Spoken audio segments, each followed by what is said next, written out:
beliau bagaimana sepak bola di Italia, sepak bola di dunia, pandangannya dia memuji ya perkembangan sepak bola Indonesia menarik. Nah, oke, teman-teman, kali saya akan kembali lagi yang membahas mengenai kabar terbaru dari timnas Indonesia, dan di sini pun saya akan fokus yang mengenai updatean timnas baik itu level U23 maupun senior.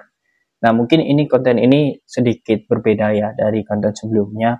Saya tidak ingin membahas mengenai beberapa pemain keturunan terlebih dahulu ya, karena memang sudah saya bahas kemarin. Tetapi ini ada yang seru, yakni bagaimana perkembangan timnas ya saat ini fasenya sampai kapan. Kemudian apakah timnas Indonesia ini akan secara kontinuitas terus berkembang, atau seperti Vietnam ketika ditinggal Park Hang-seo, kemudian timnasnya langsung meredup, bahkan langsung terjun ke bawah. Nah, ini yang harus diantisipasi bagi timnas Indonesia. Jangan sampai kejayaan, ya menurut saya saat ini proses kejayaan itu sudah mulai nampak. Jangan sampai ketika nanti ya, dalam tanda kutip, mungkin Shin Tae-yong ya sudah tidak menjadi bagian dari timnas Indonesia. Kemudian Erick Thohir ya, kemudian dia sudah tidak menjadi ketua PSSI. Nah, bagaimana nasib timnas Indonesia? Nah, ini menurut saya hal-hal ini harus dipikirkan dari sekarang untuk mengantisipasi contoh seperti Vietnam tadi. Nah, ini artinya memang kita sebagai supporter itu harus selalu mengingatkan federasi agar nantinya kejadian seperti itu tidak terulang. Kejadian seperti Vietnam tidak tertimpa ke Indonesia. Nah, ini menjadi bisa dibilang pembahasan yang menarik. Tetapi apa yang sudah dilakukan oleh Shin Tae-yong dan juga Erick Thohir saat ini sudah di jalan yang benar.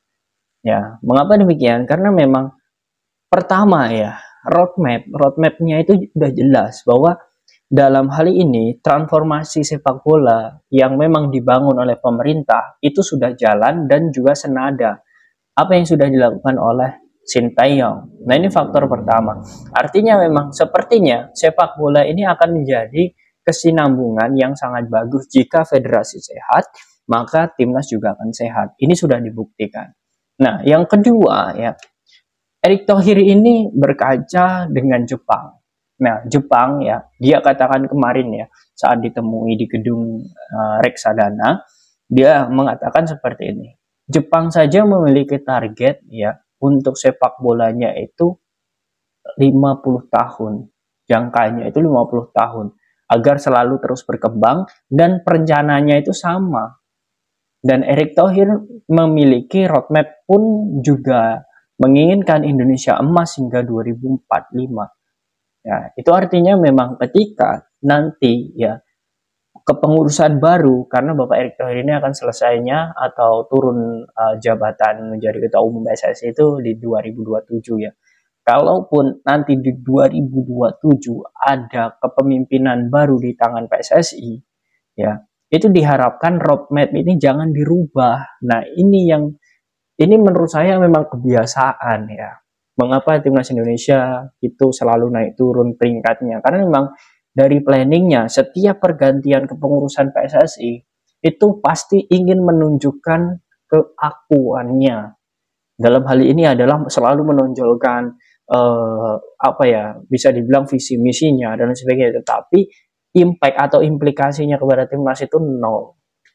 Nah, ini yang menurut saya harus diperbaiki agar kita juga tidak seperti Vietnam. Ya, seperti itu. Karena apa? Menurut saya Shin Tae-yong ini sulit loh saat ini.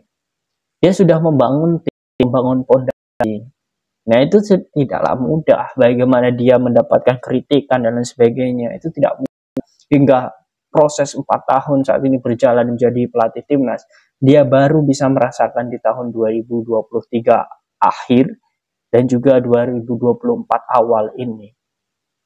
Dengan segala banyak drama yang sudah bisa dibilang ia miliki dengan banyak sekali kecaman, hinaan, cacian, kritikan. Yang menurut saya kalau hanya sampai 2027 saja kejayaan timnas Indonesia, ya menurut saya alangkah ruginya kita. Gitu. Jadi poin yang harus kita ambil ya dari beberapa negara maju seperti Jepang ya. Kita harus memiliki perencanaan yang jangka panjang.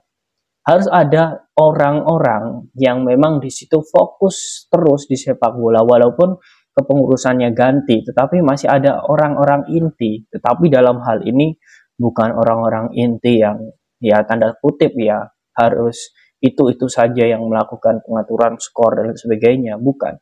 Tetapi orang-orang inti yang memang peduli terhadap timnas Indonesia. Libatkan saja para pemain legenda-legenda sepak bola Indonesia yang memang dia memiliki kepedulian terhadap timnas ya untuk menjadi penasehat dan lain sebagainya. Ini artinya memang kita harus membangun hal itu biar kita bisa mengambil ilmu dari Jepang, karena Jepang juga melakukannya hal itu. Dan ditambah lagi seperti ini teman-teman, mengapa masa Indonesia ini ataupun fase Indonesia saat ini sudah di jalan yang benar, kemudian dengan ya mengambil para pemain-pemain keturunan itu kebijakan yang benar, karena kita sudah tahu level kita saat ini teman-teman ya, dan kita sudah di fase yang benar seperti itu. Walaupun ya Jepang seperti Korea dan lain sebagainya itu memiliki banyak sekali pemain keturunan di luar sana seperti kita, saya sangat yakin mereka juga akan mengangkat levelnya dengan cara seperti kita. Dan beruntungnya saat ini ya, memang dari timnas U23 yang saat ini terlihat ya, dan juga senior, itu pemain-pemainnya itu sudah banyak yang abroad ya. Dan Sintayong sudah mengatakan kalau kita sudah mendapatkan atau memiliki banyak pemain yang berada di luar negeri, kemungkinan besar timnas kita untuk naik level itu semakin cepat. Dan itu sudah dibuktikan ya dengan abroadnya Marcel, Arhan, Witan ya, dan juga para pemain lainnya. Ini menjadi hal yang sangat bagus. Oke, kemudian selanjutnya ya, mengapa Sintayong dan juga Erick Thohir ini memiliki visi yang sama, misi yang sama agar timnas Indonesia tidak seperti Vietnam? Saat ini Erick Thohir ya, mungkin kalian juga ada yang tahu, ada yang belum tahu. Saat ini sudah melakukan penjajakan kepada klub-klub yang memang memiliki relasi dengan Indonesia, seperti Como, kemudian Brisbane Roar ya, kemudian juga ada salah satu klub di Belgia, kemudian juga Oxford United ya. Semuanya itu sudah dibangun oleh Bapak Erick Thohir agar nantinya bisa dalam hal ini ya, dalam tanda kutip menitipkan pemain timnas Indonesia untuk bisa starter di sana di masing-masing klub tersebut. Dan itu sah-sah saja, dan memang harusnya itu dilakukan oleh semua ketua umum ya, baik itu yang akan datang lah. Karena saya berbicara seperti ini agar bisa menjadi acuan di masa depan, agar kita memiliki timnas yang kuat seperti itu. Nah, ini sudah terbangun. Jangan sampai lagi-lagi ya keegoan dan juga keakuan ketika nanti sudah beda lagi pengurus PSSI itu ditunjukkan ya bagaimana ego dan visi misi kemudian meninggalkan visi misi yang lama, roadmap yang lama, grassroots yang lama itu ditinggalkan. Ya, menurut saya itu salah, karena untuk membangun timnas ini tidak mudah ya, dan juga perlu banyak dana, kemudian perlu banyak pengorbanan, dan juga perlu banyak tenaga pikiran dari stakeholder dan juga lain sebagainya. Karena peminat sepak bola di Indonesia itu salah satu peminat ataupun orang yang suka yang paling besar di dunia ya, bahkan ini artinya memang sepak bola ini sudah menjadi budaya, bahkan mengakar ke dalam darah daging setiap penggemar sepak bola.